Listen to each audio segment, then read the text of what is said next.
दोस्तों, मेरा नाम है अभिषेक पांडे और मैं सुनाने जा रहा हूँ आपको श्रीमद् भागवत की कहानियाँ। अब तक आपने जाना कि राजा परीक्षित को मुकुट उतारते ही अपने भूल का आभास होता है और शमीक मुनि उसके दरवाजे पे आते हैं। अब आगे राजा परीक्षित घबराकर शमीक मुनि की शरण में गए। ऋषि के चरण पकड़कर राजा ने उनसे याचना करते हुए कहा, हे देव, मुझे क्षमा कर दीजिए। मेरा ये कृत्य मुझे नरक में ले जाने वाला है। आप ऋषि बड़े दयालु और क्षमाशील होते हैं। कृपया क्रोध त्याग कर मुझे क्षमा कीजिए। मैं हर दंड, हर प्रायश्चित के लिए प्रस्तुत हूं ऋषिवर। चाहे तो मुझे दंडित करिए। ऋषि ने कहा, दंड की बात न करो राजन। ये सारा वृत्तांत कलयुग ने रचा था। ये सारा प्रपंच उस पाप के राजा कलिराज का था। इसमें तुम्हारा कोई दोष नहीं। किंतु मैं तुम्हें यह बताने नहीं आया। मैं तो तुम्हें यह बताने आया हूं कि जब तुमने मेरा अपमान किया था तो क्रोधवश होकर मेरे पुत्र ने तुम्हें पहले ही दंड दे दिया है। राजा ने कहा, मुनि कुमार ने यह बड़ा शुभ कार्य किया।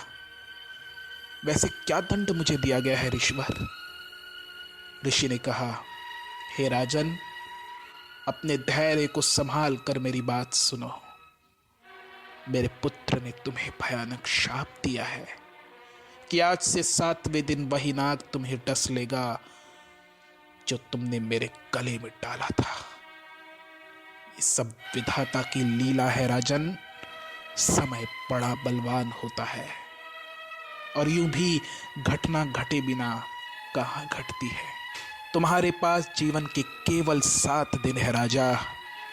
तुम अब संसार से मुक्त होकर अपने परलोक का जतन करो। मैं चलता हूं। ये सुनकर परीक्षित के होश फाख्ता हो गए। रानी कटी हुई बेल की तरह चक्कर खाकर धरती पर गिरकर मूर्छित हो गई। सारे महल में सन्नाटा छा गया। ऋषि होने पर सारा दोष डालकर चले गए, लेकिन राजा की रातों की नींद उड़ गई। राजा के पास अब केवल 7 दिन थे। इन 7 दिनों में कौन सा ऐसा जतन होगा जो उन्हें भवसागर से मुक्त करेगा और उनके परलोक को सुधारेगा। ऐसा सोचकर राजा तुरंत गंगा तट पर अनशन व्रत लेकर बैठ गए। तभी वहां अत्रि, वशिष्ठ, च्यवन, शरद्वान, अरिष्ट नेमि, भृगु, अंगिरा, पराशर, विश्वामित्र, परशुराम, उतथ्य, इंद्रप्रमद, इद्मवा, मेधातिथि, देवल, आष्टीशीण, भारद्वाज, गौतम, पिप्पलाद, मैत्रेय, औरव, कवश, अगत्स्य, भगवान वेदव्यास, नारद तथा इनके अतिरिक्त और भी कई श्रेष्ठ देवर्षि, ब्रह्मर्षि तथा अरुणादि राजर्षियों का शुभागमन हुआ। इस प्रकार विभिन्न गोत्रों के सभी ऋषियों को देखकर राजा ने सबका यथा योग्य सत्कार किया और उनके चरणों पर सिर रखकर वंदना की। जब सब लोग आराम से अपने अपने आसनों पर बैठ गए, तब परीक्षित ने उन्हें फिर से प्रणाम किया और उनके सामने खड़े होकर शुद्ध हृदय से अंजलि बांधकर जो कुछ कहना चाहते थे वो उन्हें कहने लगे। ऋषियों, अब मैंने अपने चित्त को भगवान के चरणों में समर्पित कर दिया है।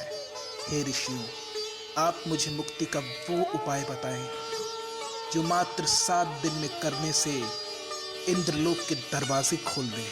राजा ये कह ही रहे थे कि उसी समय पृथ्वी पर स्वेच्छा से विचरण करते हुए किसी की कोई अपेक्षा न रखने वाले व्यास नंदन श्री सुखदेव जी महाराज वहां प्रकट हुए। वे वर्ण तथा आश्रम के बाह्य चिन्हों से युक्त तथा आत्मानुभूति में संतुष्ट थे और श्री सुखदेव जी श्रेष्ठ आसन पर विराजमान हुए। स्वयं व्यास पुत्र सुखदेव जी ने परीक्षित के लिए व्यास गद्दी संभाली। स्वयं व्यास पुत्र सुखदेव जी ने राजा परीक्षित को जन्म बंधनों से मुक्ति का वो गूढ़ उपाय बताया जिसे करने मात्र से आत्मा संसार के बंधनों से मुक्त होकर कैवल्य मोक्ष को प्राप्त करती है। श्रीमद् भागवत का यह प्रथम स्कंध यही पूर्ण होता है। अब अगले अध्याय से आरंभ होगी श्री सुखदेव जी के द्वारा कही गई श्रीमद् भागवत की कथाएं।